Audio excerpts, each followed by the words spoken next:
नमस्कार, मैं धीरज सिंह। आप सबका बहुत बहुत स्वागत है। उम्मीद बहुत अच्छे होंगे। किसी भी कार्य को करना मन लगा के करना चाहिए। किसी भी कार्य को एक समय में एक ही कार्य को करें, मन तन से करें, अपने समय को बचाएं। निश्चित रूप से व्यक्ति आगे जाता है। अगर आप अपने समय को नहीं बचाएंगे, अपने समय को गंवाएंगे तो जीवन में कभी सफलता मिलने वाली नहीं है। क्योंकि ऐसी स्थितियां आती हैं, ऐसी परिस्थितियां आती हैं जिससे व्यक्ति जीवन में आगे नहीं बढ़ पाता है। इसलिए हमको छोटे छोटे प्रयास करने चाहिए और हमेशा कोई एक बहुत बड़ी योजना नहीं बनानी चाहिए। छोटी छोटी योजनाओं से ही बड़ी बड़ी योजनाओं का निर्माण होता है, जिससे व्यक्ति जीवन में आगे निरंतर बढ़ता है और सफल भी होता है। क्लास रहेगा 12, क्लास है 12, क्लास 12, सब्जेक्ट है फिजिक्स, सब्जेक्ट है फिजिक्स। ट्रांजिस्टर इलेक्ट्रॉनिक्स वाला जो चैप्टर है पढ़ाया जा रहा है, बताया जा रहा है। इलेक्ट्रॉनिक्स के अंतर्गत काफी चीजों को बता चुके हैं, समझा भी चुके हैं। सन ट्रांजिस्टर बताया था। सन ट्रांजिस्टर के आगे ट्रांजिस्टर की संरचना बहुत इंपॉर्टेंट टॉपिक है, जिसको अच्छे से समझने का प्रयास करेंगे, पढ़ेंगे तो निश्चित रूप से प्रत्येक चीजें बहुत अच्छे समझ में आएंगी। ट्रांजिस्टर की संरचना,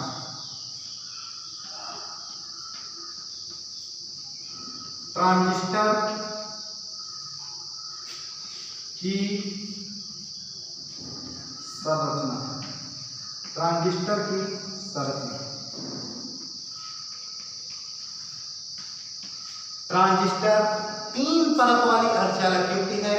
फिर से सुन लीजिए, ट्रांजिस्टर 3 परत वाली अर्धचालक युक्ति होती है, जिसमें फिर से सुनिए, ट्रांजिस्टर जो होता है 3 परत वाली अर्धचालक युक्ति होती है, जिसमें N और P टाइप के जो अर्धचालक होते हैं, या कह सकते हैं N और P प्रकार के अर्धचालक दो अत्यंत पतली परतों के बीच में दबे रहते हैं।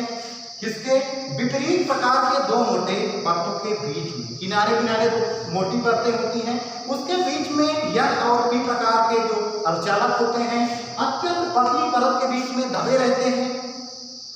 होता क्या है कि दो मोटी परतें होती हैं और उसमें क्या कहते हैं N और P विपरीत प्रकार के अर्धचालक की दो मोटी पतली और दो मोटी परतों के बीच में दबे रहते हैं।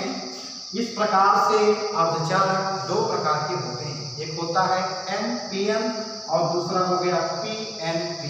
NPN क्या होता है पहले इसको जानते हैं।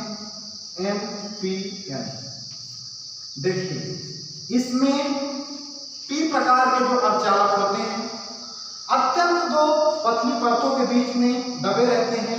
N प्रकार की 2 मोटी परतों के बीच में दबे रहते हैं।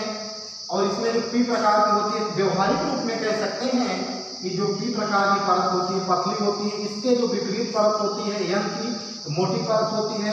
तो चित्र के माध्यम से जानते हैं, इसमें P प्रकार के जो अर्धचालक होते हैं, P प्रकार के जो अर्धचालक होते हैं अत्यंत पतली परत के बीच में दबे रहते हैं, और जो मोटी परतें होती हैं N अर्धचालक की होती हैं। तो इसमें समझने का प्रयास करते हैं। NPN में यहाँ पे N हो गया, एक P हो गया और N हो गया। ये देखिए, चित्र से समझ जाइए कि 3 परत है, 1 परत, 2 परत, 3 परत। पहली परत थोड़ा और बढ़ा दीजिए, पहली परत मोटी है, बीच में पतली परत में दबा हुआ है P, और यहाँ पे N है। N एक मोटी परत है, यहाँ पे N है और यहाँ पे N है।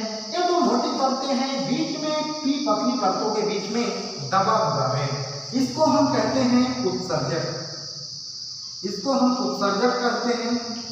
उत्सर्जक ये हमारा बीच वाला आधार होता है, आधार, और जो हमारा बाहर दूसरी ओर जो किनारे वाला होता है इसको बाहर कहते हैं आधार, और दूसरी तरफ जो होता है इसको हम उत्सर्जक बोलते हैं। इसको हम उत्सर्जक, संग्राहक बोलते हैं। इसको उत्सर्जक ये हो गया, ये आधार, और इसको हम संग्राहक बोलते हैं। इसको हम संग्राहक बोलते हैं। ये NPN होता है।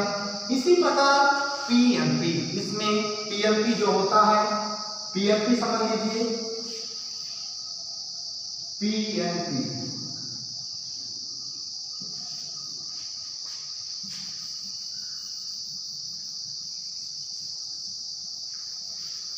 PNP। ये भी एकदम फिगर से सारी चीजें इसमें क्लियर हो जाएंगी। निश्चित रूप से एक एक चीज क्लियर होगी, समझ में आ भी जाएगा। PNP सेम उसी का उल्टा कर दीजिए, परिभाषा बदलेगी नहीं, बस थोड़ा सा इसमें डिफरेंस होगा। जहां पे P पहले पतली परतों के बीच में दबा हुआ था, अब यहाँ पे क्या हो रहा है, N जो है P प्रकार की दो मोटी परतें हैं और N जो है अत्यंत पतली परतों के बीच में दबा होता है, इन दो मोटी परतों के बीच में। इसमें N प्रकार के अर्धचालक जो होते हैं वो P प्रकार की दो मोटी परतों के बीच में दबे रहते हैं, और जो P प्रकार जो N वाली परत होती है अत्यंत पतली परत होती है। जो N वाली परत होगी इसमें N वाली परत होती है अत्यंत पतली परत होती है, और एक मोटी परत होती है, और ये भी जो होती है ये भी मोटी परत होती है। इसको भी हम कहते हैं उत्सर्जक, इसको भी हम कहते हैं उत्सर्जक, इसको हम कहते हैं आधार, इसको हम कहते हैं संग्राहक। एक किनारे वाली जो परत है कह सकते हैं उत्सर्जक होती है, आधार जो होती है बीच वाली होती है, और दूसरी तरफ जो आधार के अर्थात इसके जो बगल वाली होती है यह होती है संग्राहक। इस प्रकार से तीन प्रकार की परतों के बीच में दबा होता है। तीन प्रकार की परतें होती हैं और बीच में क्या होता है, दो मोटी परतों के बीच में N और एक P दोनों क्या होता है, दबा रहता है। PNP था और यहाँ पे क्या था, यहाँ पे था N, यहाँ पे P और यहाँ पे N। यहाँ पे P दबा हुआ है परतों के बीच में, और यहाँ पे क्या कहते हैं N दबा होता है, और ये हमारा उत्सर्जक होता है, ये आधार होता है, और ये हमारा संग्राहक होता है। वैसे इसमें भी उत्सर्जक होता है और ये बेस आधार होता है। B से प्रदर्शित करते हैं इमीटर, बेस एंड कंट्रोलर और संग्राहक, जिसको हम C से प्रदर्शित करते हैं। आइए हम एक चित्र और बना के आप लोगों को और अच्छे से समझाने का प्रयास करते हैं। एक मिनट,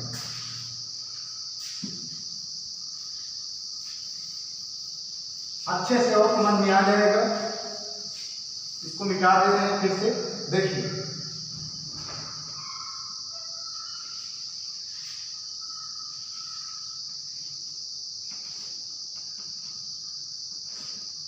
ये हमारा होता है उत्सर्जक,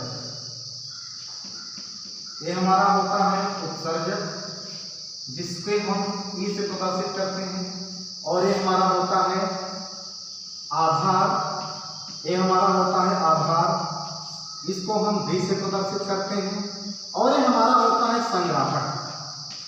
संग्राहक, जिसको हम C से प्रदर्शित करते हैं। ये हमारा है NPN, ये हमारा है NPN, और ये हमारा है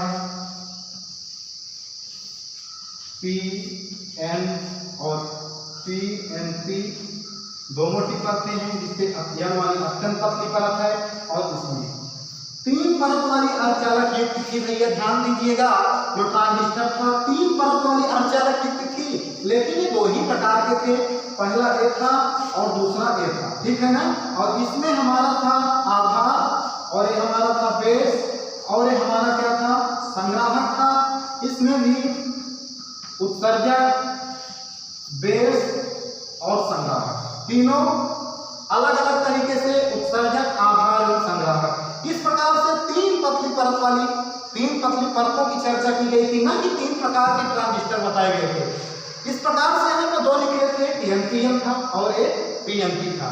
अगले लेक्चर में हम आप लोग को अगले टॉपिक पे चर्चा करेंगे। निश्चित रूप से चीजें समझ में आई होंगी। बहुत बहुत धन्यवाद। कोई समस्या हो, कोई दिक्कत हो, कमेंट करके जरूर बताइएगा। बहुत बहुत धन्यवाद।